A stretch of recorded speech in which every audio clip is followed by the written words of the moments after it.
Hoxe é un día realmente moi especial para todos os que formamos parte deste proxecto, porque, bueno, na nosa pequena medida é un día histórico, porque estamos facendo unha gran labor parte de Fraén de recuperar esta flauta que é tradicional nosa e que está prácticamente perdida e gracias ao seu obsesivo, casi quería decir, esforzo, está volvendo perdida, que non só perdida no seu entorno que era a música popular, senón en outros entornos como da música máis mal chamada música culta, non? Música sinfónica.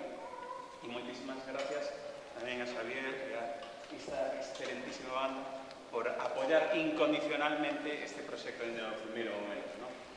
Entonces, me toca falarvos un poquinho das pezas que van a interpretar hoxe.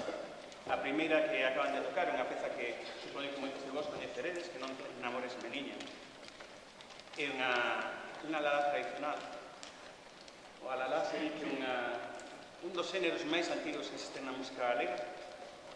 Diz que eran antigos cantos ao mecer.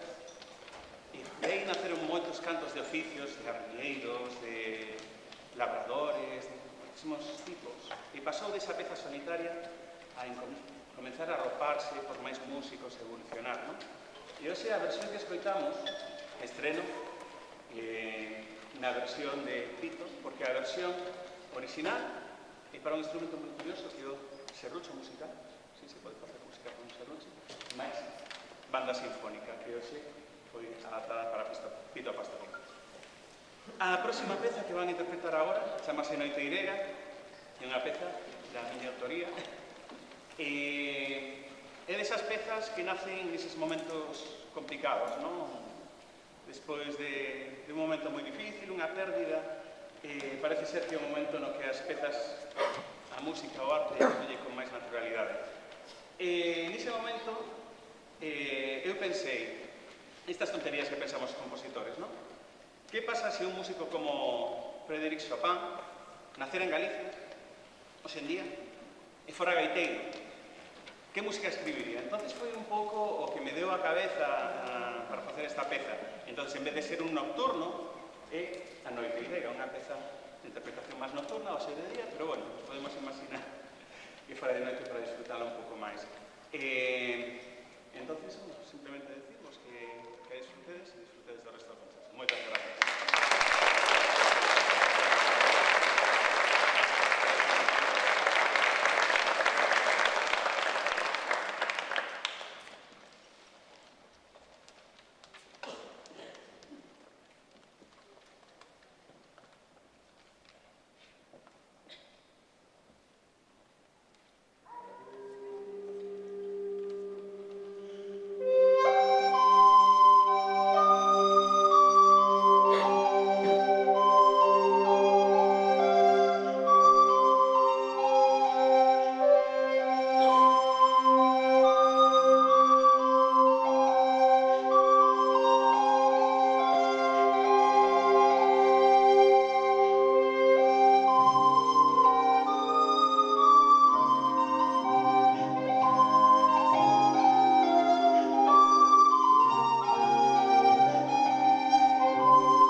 190 anos, máis ou menos, cada vida de novo, non?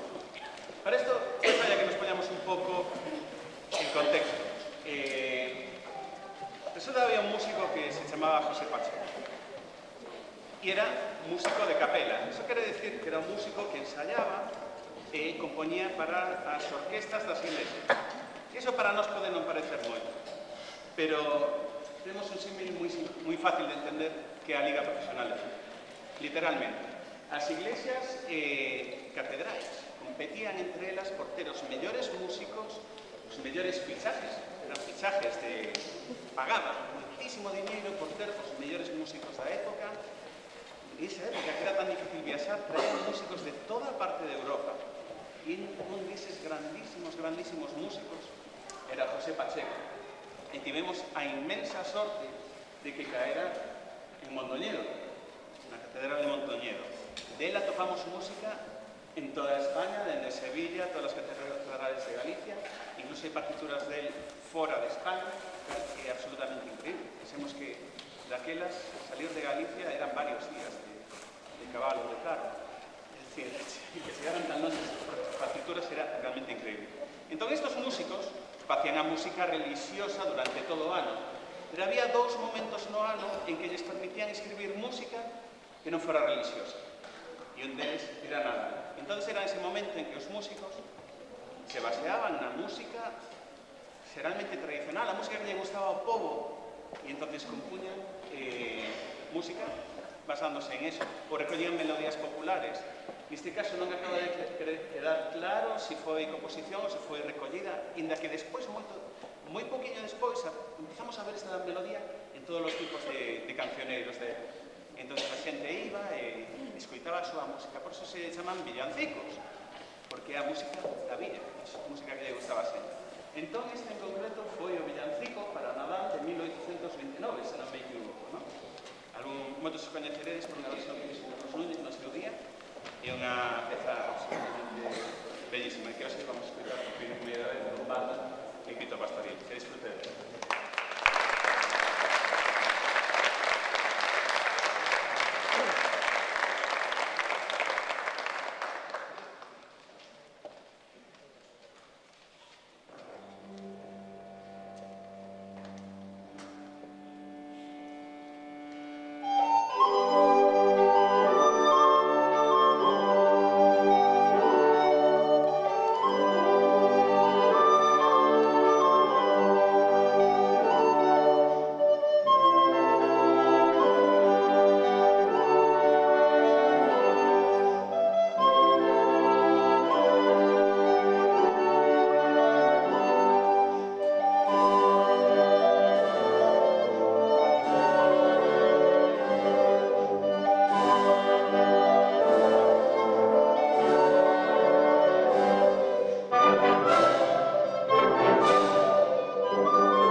ningunha, creo eu. Negras ambas. Todos temos escoitado. Hai quen di que o himno espiritual de Galicia, non? Máis aló do himno institucional. Pero sí debemos, me gustaría decir un par de detallitos. Primeiro, que esta peza tan increíble foi composta por un músico de aquí de Lugo, e non deberíamos olvidarnos nunca de eso, non? Xoan Montes, o grande músico que tivemos a sorte de ter aquí en Lugo. Pero tamén outro detalle que pouco coñecido, que parece ser que Xoan Montes non escribiu toda esta melodía, sino que a recolleu el mesmo dos Montes do Ince. Entón, é doblemente nosa esta peza, e posiblemente veña de moito máis atrás do que originalmente pensábamos. El colleu esta melodía, delle un contexto absolutamente increíble e maravilloso, que colleu as mellores verbas que se poden recoller para unha canción en lingua galega, que a letra da grandísima Rosalía. Vamos a escoitalo en versión instrumental, a do vida de non con esta maravillosa banda. Moitas gracias.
continuación. Tamén é composta por mí. A primeira obra que se estrenará na historia para 2 pitos sinfónica. A obra forma parte dun conxunto de 3 pezas, só vamos a escoitar hoxe a primeira. Mais adiante, cando rematemos o CD, poderedes escoitar os outros 2 movimentos. É o bruído das catedrais. Bruído é o sonido que fai o vento cando pasa a través das portas, as corredoras, as pedras, eses ruidos que escoitamos a noite, unha noite de moito vento.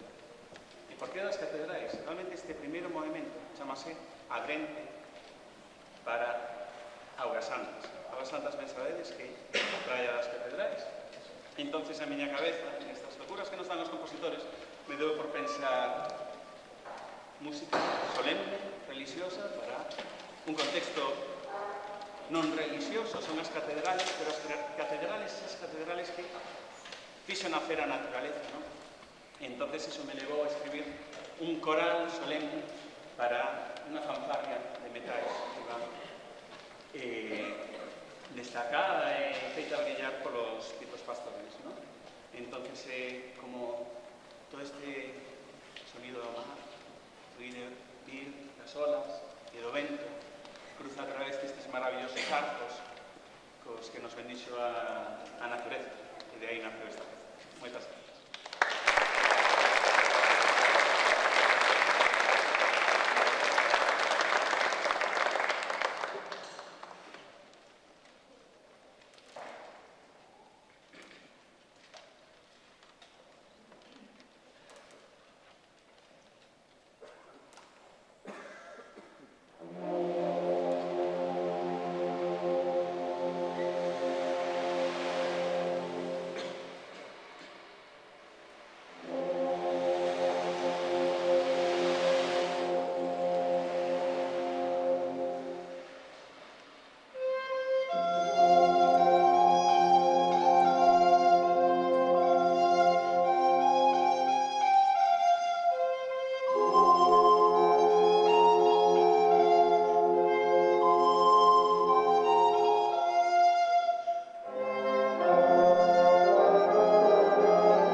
antes falábamos dun dos grandes compositores da historia de Galicia, Joan Montes, e agora temos a inmensa honra de falar pois dun dos meirandes compositores de Galicia vivos hoxe en día, que é Juan Durán, que mesmo acaba de ser galardonado con máximo premio de composición que en España, moi merecido, e reflexo dunha trayectoria impecable como compositor. Entonces Efraín un día dixo, por que non lle convido a escribir unha peza para este proxecto? E Juan volcouse absolutamente ante a idea, volveuse tolo, e en tempo récord fixo esta maravilla de peza, non? A peza é o Bosque do Asubiador, palabra un pouco complicada. Un pequeno xogo de palabras ven de unha peza, no comezo unha peza recollida tradicional, ven dos subigos, as plantas que se utilizaban para moitos oficios, das melodías dos bosques e tamén dunha lenda, melodía tradicional que era o demo asubiador, non? É moi famosa esa lenda en Pontevedra. O que decía Juan, cando me fixo esta obra, que por certo Juan Durán casi non compón para banda de música. O sea, Juan Durán só ten dúas obras para banda de música. Unha é o Sono de Breogán, que ganou o primeiro certamen de composición da Federación Galega de Bandas de Música. Además, tive a sorte de tocar a percusión na estrela daquela obra. E outra é esta, non ten máis obras para bandas de música, depois sí que ten moitas obras para quinteto, para orquesta sinfónica. Fixo esta obra porque se enamorou do instrumento. O que decía Martín, moi ben orientado dos temas, hai un tema que é o principio da Muñeira, o Lico de Joan Montes, que tiro lenta, despois ten polo medio na parte lenta, na parte central, a melodía do tema tradicional Paxaro que va soando. Espero que vos guste esta obra e tamén darlle as gracias agora que estamos a banda, a todos os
Todos sabemos que esta obra forma parte de Los bellos non deben enamorarse, esa maravillosa obra de teatro de Castelao.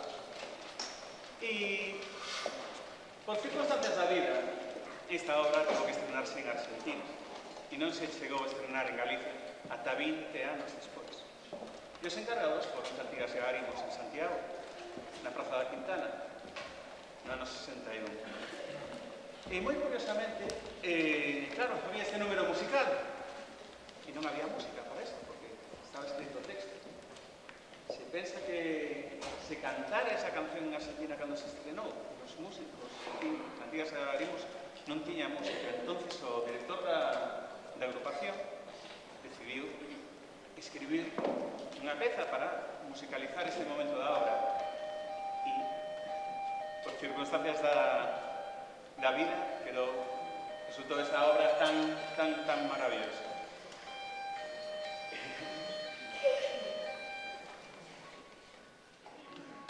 Ahora que estamos todos preparados, comenzamos con ella. Muchas gracias.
tengo unha historia un tanto curiosa. Cando estábamos pensando neste proxecto, Efraín contou, bueno, teño aquí unha peza, así como unha muñeira barroca. Me apetecía metela dentro deste proxecto. Es fantástico. Entón, teño esta parte para o pito pastoril. Nos faltan 40 partes máis. Te animas? Sí, claro. Entonces, eu encarguei de escribirle a música para todos estos rapaces e algún pelín menos rapaz. Entonces, pasoume esta partitura, busquei a vida e tal, e entonces, é o momento que lle digo, bueno, a música está feita e tal, iso é unha marimanta. Esos compositores buscamos nomes moi raros para as pezas, para chamarlo. Como que están todos os nomes un pouco repetidos. Entonces, él contoume esta pequena historia, que paso a contarvos a vos.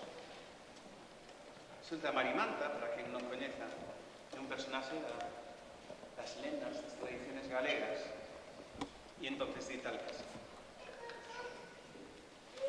Cando vexades unha muller anciana, se cadra preto da cinteira, cheirenta, fea, vestida con farrapos negros e vellos, uns sacos costas. Non deixedes de vixiala ben, pode tratarse de Marimanta. Se vos pides mola, non lles neguedes uns pesos. Nada se gaña contrariándoa. Pero non vos deixedes de fixarvos no seu saco. Se vedes que se move como con movimentos angustiosos e de axiña pedir axuda. E que esta é a Marimanta que secuestra nenos. Non é de orixe galego, mas por esas desgracias que envolven a nosa terra, tan ben se atopou que aquí permaneceu ata día de hoxe. Ás veces, a Marimanta dá con inocentes nais conmovidas pola súa avanzada idade, invitándoas a súa casa para ofrecerlle algo de comer. Pero entón, malfeitora non desaproveita o descuido da nai para ir buscar o neno que está xogando ou que durme tranquilamente no seu berce para metelo dentro do saco e marchar. Ata de agora nunca se soube máis que pasou con eses nenos. Diz que se cadra mellores.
igual que anterior, a melodía, tema principal é a autoría de Efraín, chamase Coventina, non ten nada que ver con é dunha, o nome de Coventina ven dunha antiga diosa celta, pero romana, destas que tanto lle gustaban os romanos adaptar.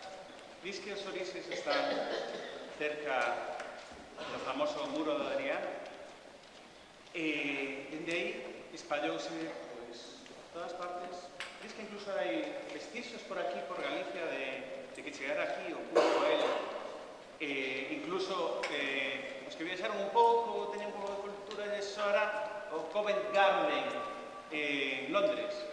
Incluso é en honor a esta deusa.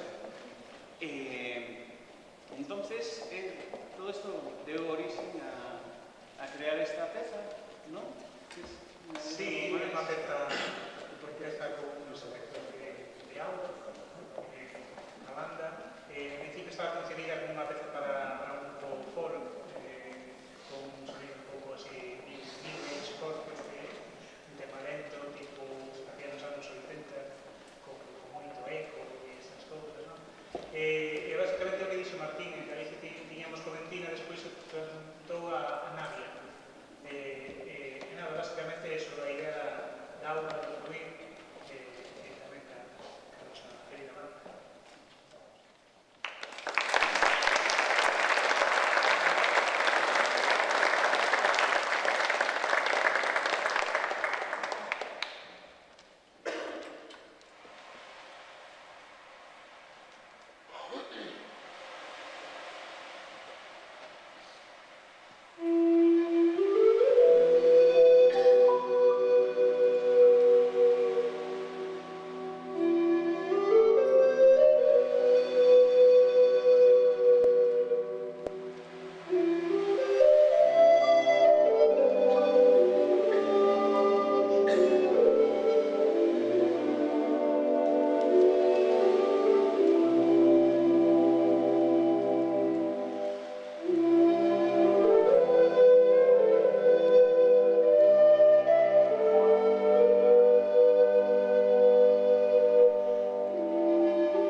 especial.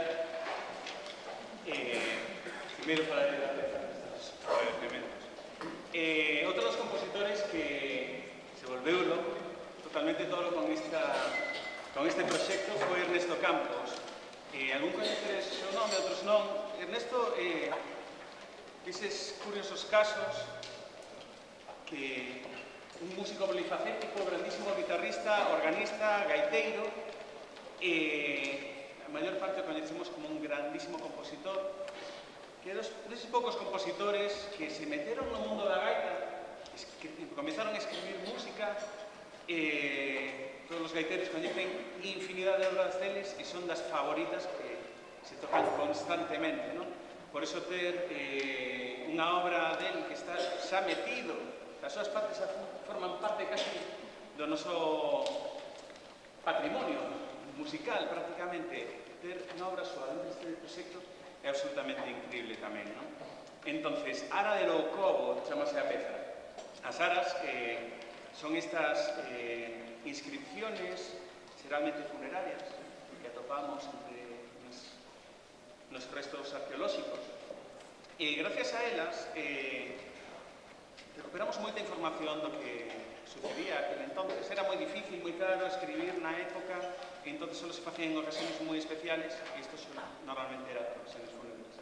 Entonces, entre estas cosas que aprendemos, quedaron os nomes de divinidades, de deuses, non? Un caso moi curioso foi en Castro de Rei, aquí moi pretiño, a Ara de Loucobo. Falábase desta deidade que se pensa que é unha deidade autóctona dos prerromanos celtas, e parece ser que tivo un espallamento bastante grande. Encontramos isto, curiosamente, o seu nome en Castro de Rei. E agora sí o momento de agradecer primeiro a todos vos por estar aquí, porque senón isto sería imposible. Dendelo, Javier, por abrazar este proxecto con tantísimo cariño, a todos estes rapaces que estiveron traballando, pero como demonios, para sacar estas obras para adiante. Eu como compositor sei que hai algunha que non era moi fácil de tocar, pero se esforzaron para dar o mellor de sí. Ante todo, agradecer, por suposto, ás instituciones, a la Diputación, que neste caso non sería para nada posible que isto sucedera. E as túas últimas palabras, últimos agradecementos. Mesmo, tamén ao Concello de Lugo, do cal formo parte, está representando aquí o Concello de Lugo. É dicir que o proxecto, esta é parte visible, pero leva moito traballo detrás, desde que a banda Sinfónica de Galicia que deu a oportunidade de tocar justamente a Panxoliña que escoitamos antes en Mondoñendo, no ano 2016, tamén fixemos un par de pezas coa banda de Sarria e coa banda de aquí de Lugo, pero bueno, un proxecto grande. O ano pasado estreou a obra de Juan Durán e está por fin un concerto completo para Pito Pastoril, que podestes escoitar pois, as diferentes tonalidades que temos, desde o grave, que é o Pito tenor de Re, que xa o podestes tamén ver no programa. O proxecto saiu un pouco pois, da miña cabeza, non? Esa teima de espallar o Pito Pastoril, porque non é rescatado, porque xa está rescatado, témolo aquí. O que pasa é que empregado, non? Porque hai outros instrumentos que non son galegos que sí que están suplantando, entón esta é unha forma curiosa de reivindicarlo, unha das formas de reivindicarlo é crear novo repertorio para unha formación xa tan clásica en Galicia como unha banda de música que son os piares fundamentales da música nos povos de Galicia, onde non chegan os conservatorios, evidentemente, sempre as bandas están ao redor dunha escola de música. E nada máis, moitas gracias a todos vos por tervos molestado en vir hasta aquí, de gastar o vosso tempo e escoitarvos. Moitas gracias.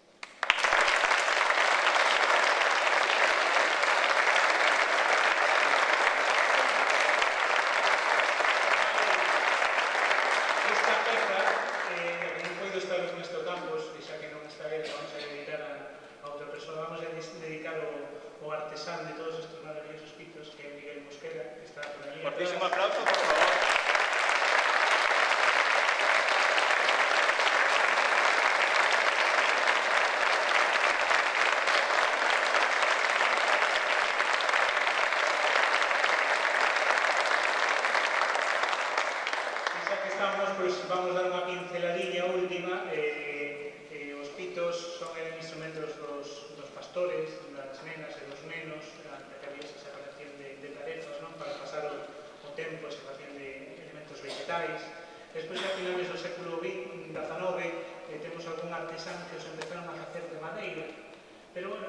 son uns poucos casos, non son moitos, non se conservan moitos, non temos claro de quen son, pero bueno, estamos facendo unha investigación rigurosa sobre ello.